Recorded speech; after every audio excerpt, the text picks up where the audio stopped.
Rebecca and Nate's decision to take the insurance claim to court in Landman isn't just a legal maneuver, it's a last-ditch attempt to stop Mtex from collapsing under the weight of its own compromises. The real battle, though, isn't going to happen in a courtroom first. It's going to happen in Cammy's office. Because no matter how strong the case is, nothing moves forward unless Cammy agrees to fight. From a legal standpoint, Rebecca and Nate are making the only move left on the board. The insurance company denying or minimizing the offshore rig claim isn't surprising. Offshore blowouts are messy, expensive, and full of gray areas insurers love to exploit. Add the hurricane into the mix, and the insurers see a perfect excuse to stall, deflect, or outright refuse responsibility.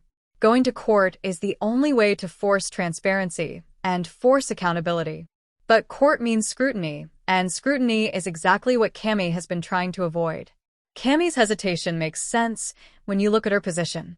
She's already balancing Galino's influence, Tommy's instability, and a company bleeding credibility. A lawsuit doesn't just challenge the insurance company, it opens Mtex's internal decisions to discovery. Every email, every safety report, every timeline leading up to the blowout becomes fair game. That's terrifying for a company that already knows the rig was compromised before the hurricane. This is why Rebecca and Nate's challenge isn't legal, it's psychological. They don't need to convince Cammy that the claim is valid. She already knows that. They need to convince her that fighting is less dangerous than folding. Rebecca, in particular, is walking a razor's edge here. She understands that the case has merit, but she also understands the optics. Suing the insurer means publicly asserting that the blowout wasn't purely an act of God. That shifts the narrative. It invites questions. It risks exposing decisions that Cammy either signed off on or failed to stop. Rebecca isn't just asking for approval, she's asking Cammy to accept that silence is no longer an option. Nate's role in this is even more precarious. He knows that if this goes to court, his own professional future is on the line. Insurance litigation at this level isn't just about winning money, it's about proving negligence, misrepresentation, or bad faith. If Nate pushes this forward without Cammy's full backing, and it blows back on Mtex, he becomes expendable. But if he doesn't push, the company bleeds out quietly. The cruel irony is that Galino's money makes Cammy more resistant to the lawsuit, not less. On paper, Galino provides a safety net. In reality, he gives Cammy a reason to delay hard decisions. Why risk public exposure when private funding can keep the lights on a little longer? Why provoke insurers when survival feels just barely possible without the fight? Rebecca and Nate understand what Cammy doesn't want to admit. Galino's money is temporary. Insurance money is survival. Winning the claim, or even forcing a meaningful settlement, could stabilize Mtex in a way Galino never will. Insurance payouts don't come with control clauses.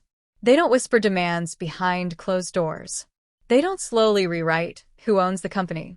That's the argument Rebecca has to make, and it's a brutal one, because it forces Cammy to confront how much leverage she's already surrendered.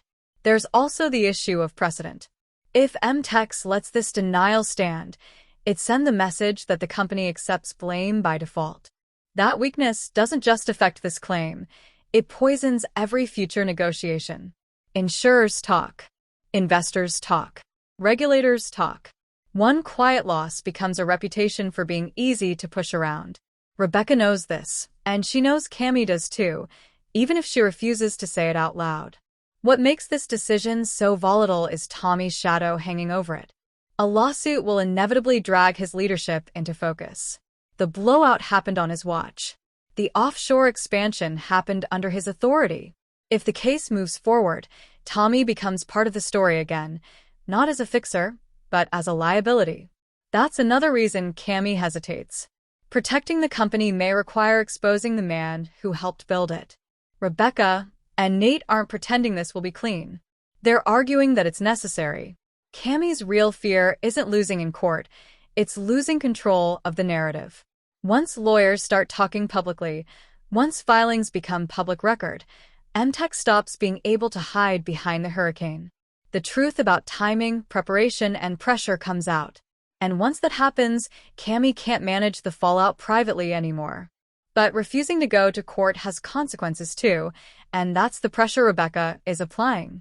If they don't fight the insurer, employees suffer. Vendors lose confidence. Credit dries up. Mtex becomes a company that absorbs disaster instead of confronting it. That kind of quiet collapse doesn't make headlines. It just leaves wreckage.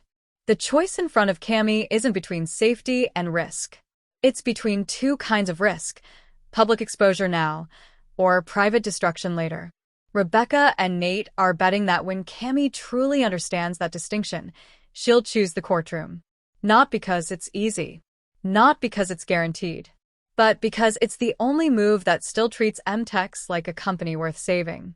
If Cammy says yes, the lawsuit becomes a declaration of war against the insurer, against the narrative of inevitability, and against the idea that Mtex has to accept whatever fate it's handed. If she says no, Galeno becomes the company's future by default, and the insurance claim becomes just another opportunity they were too afraid to take. Either way, this moment defines the season. Because the fight for Mtex's survival isn't about oil, or storms, or money anymore. It's about whether Cammy is willing to let the truth into the light, and whether Rebecca and Nate can convince her that hiding it is the most dangerous choice of all.